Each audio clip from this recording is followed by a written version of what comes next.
Recently, Johnny Depp got a ton of backlash from female directors and charities for receiving some honorary awards at film festivals for his contributions to modern cinema, so we thought it would be fun to go back over his lengthy film career and talk about some of Depp's greatest performances. I'm gonna get into that in just a moment, but first, if you could do us a big favor and please tap that like button, we'd really appreciate it. And with that out of the way, let's begin. Coming number 10, Arizona Dream. This is by far one of Johnny Depp's lesser known films, and it often slips through the cracks because Hollywood tries really hard to not make movies like this. It has a mix of dark humor while still touching on issues like mental health. Movie critics called it strange yet undeniably compelling, and that it was anchored by magnetic performances like Johnny Depp. Playing the lead role of Axel, he was unwillingly taken from New York to Arizona to help with the family business. While he is in Arizona, he becomes romantically involved with two women that have erratic behavior and unstable mental health issues. Depp's performance comes through brilliantly balanced with his character. He comes off as insightful and impressively calm considering the insanity that unfolds around him.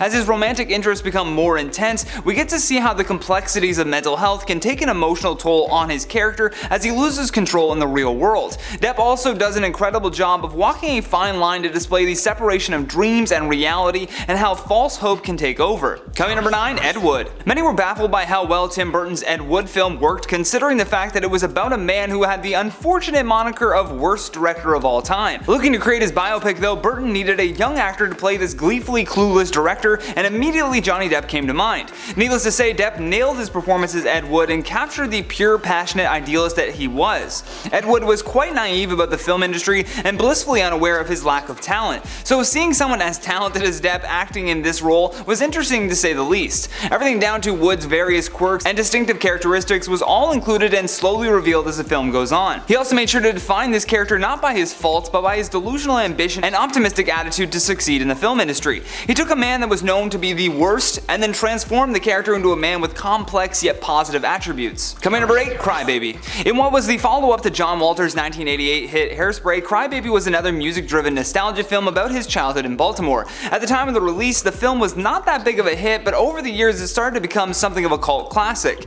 It even was turned into a musical in 2008. For many Depp fans, they believe that this movie was his first big step into more unconventional characters. The wacky style of the film is perfectly in sync with Depp's portrayal of a teen heartthrob that takes the bad boy cliche to the next level. Johnny Depp manages to perfectly balance extreme angst and passion with bizarre levels of sincerity. His performances come off as both humorous and entertaining, but what makes his role so great is that he really embraces John Walter's vision to make a film that's just utterly ridiculous. Coming in number 7, What's Eating Gilbert, Grape. This film may have been Leonardo DiCaprio's first Academy Award nomination, but it was still a supporting role for him. Instead, what many people should have focused on was how Depp truly goes after roles that are challenging for him. You see, in this drama, Gilbert Grape has to take on the responsibility of taking care of his morbidly obese mother and mentally disabled younger brother. The film centers around the importance of family, but it also shows the value of independence as young adults move into adulthood. Depp somehow displays perfectly the balance of patience and protectiveness over his dysfunctional family. Depp also expresses Gilbert's inner emotional turmoil quite well as this conflict develops. He shows just how far he is willing to go for his family, and in turn we see the heartbreaking sacrifices he has to make, which includes his love life. But even with so many emotional mountains to climb in this role, Johnny Depp provides a subtle approach to this conflict that adds a thought-provoking perspective on family life. Coming number 6, Donnie Brasco. Donnie Brasco may not be the best mob movie ever made, but this true story of an undercover FBI agent in the mafia could not be played by anyone else.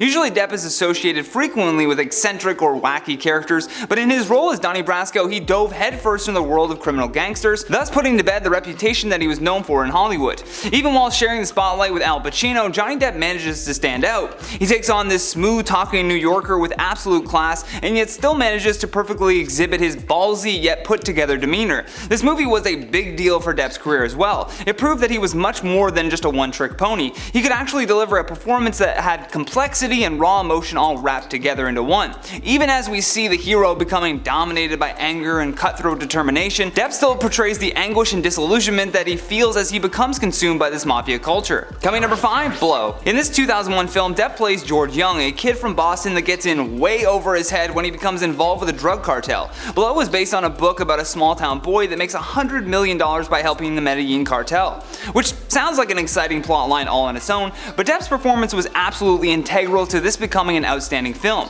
To play a theatrical version of a real-life person can be difficult, but Johnny Depp nails it by acting more reserved in his performance. This gives off an attitude similar to the one that George had, where he believed that he was invincible even as he becomes the middleman for Pablo Escobar's cartel business. Many film critics said that it was refreshing to watch Depp play a man that has the courage to fly to an enemy's private island just for the pleasure of putting a gun to his own head. But again, where Depp's talent lies in this role is his ability to balance that with the sweeter side of hanging out with his daughter or sharing a scotch with his father. Coming number 4, Alice in Wonderland. This by far has to be one of Johnny Depp's most over-the-top characters, but oddly enough, it worked. And I mean, if you're playing a man called the Mad Hatter, you better come with absolute absurdity. Tim Burton takes a different approach with his version of Alice in Wonderland, and instead of making the Mad Hatter, silly and fun, he makes him this nightmarish character that emits plenty of tragic energy. This role is actually one of the main reasons that Tim Burton wanted to continue working with Johnny Depp. He did such a good job of bringing the Mad Hatter to life, and Burton himself has even said that it takes a lot of trust in an actor to make that work.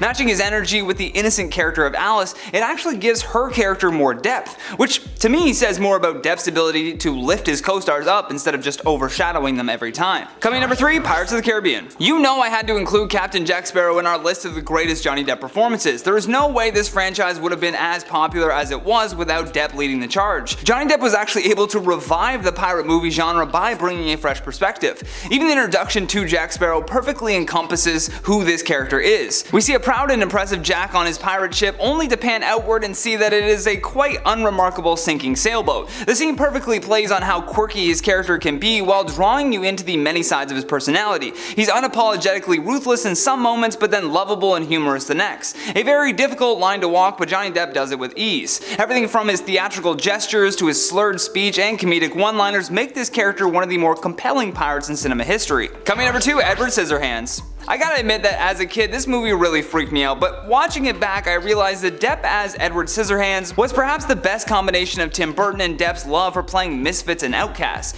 In the film, Depp's character is taken from his extremely isolated and gothic mansion to cut hair in the prim and proper world called suburbia. His very obvious abnormalities, if you will, of course stand out, but it's done so eloquently that we view it as more of a commentary, if you will, on how society deals with outsiders. Without a doubt, this was the film that brought both Burton and Depp into the world of Hollywood royalty. The very idea of a main character having scissors for hands was viewed as insanity, but with Depp playing into Edward's innocence and purity, it warms your heart more than it shocks you. Instead of a nightmarish man, we see him as a child that just wants to fit in and doesn't really want to hurt anyone, which couldn't have been possible without Depp's interpretation on that character. Last but certainly not least, on our number 1 spot, Fear, Loathing in Las Vegas. In order for this film to be done properly, you needed to have someone that loved the main character of journalist Hunter S. Thompson. This man was so complex, and in order to bring his words to life, you needed someone like Johnny Depp. Depp not only loves eccentric characters, but he loves Hunter S. Thompson. So needless to say, he jumped at the opportunity to play the writer in this big screen adaptation of the 1971 book called Fear and Loathing in Las Vegas. Even though many thought the film was too trippy for mainstream audiences to enjoy, its reputation has grown over the years as a cult classic. Most of the time, Depp's eccentric characters have a backstory that kind of gives you some motivation for their madness, but not this time. Depp's performance is just straight up nonsensical and somewhat messy, but in the best way possible. He's playing a writer that goes on a drug-fueled trip to Las Vegas for work, but the plan gets immediately derailed after he becomes consumed by the effects of the drugs he's on. Even with the lack of a stable storyline, Depp never wavers from this character. In fact, he embraces the lunacy and paranoia as if he is actually on the drugs that the character took. But guys, that has been the top 10 greatest Johnny Depp performances, and before we get out of here, I'm going to check out some of your comments from the video titled Top 10 Influencers Exposed for Living Fake Lives Part 3. Francis says, I don't understand why people would hand over their bank details to anyone, let alone someone on the internet. Facts. Big facts. I feel like this should be common knowledge at this point. Justin says, the only good thing Austin McBroom has ever done is breaking Bryce Hall's nose. I still don't think it's worth it. Talson Kingslayer says, that's why people have such messed up ideas of reality and what beautiful truly is. Couldn't agree more. G says, the 9 people who dislike this video are the influencers who were outed. Probably. Wake Up Makeup says, yes, thanks for the new post, always look forward to it. Oh, we really appreciate that. We always look forward to entertaining you guys. But guys, that is the end of today's video. Thank you so much for watching. I've been your host, Johnny Rogers, and until next time, stay classy, YouTube, or at least try.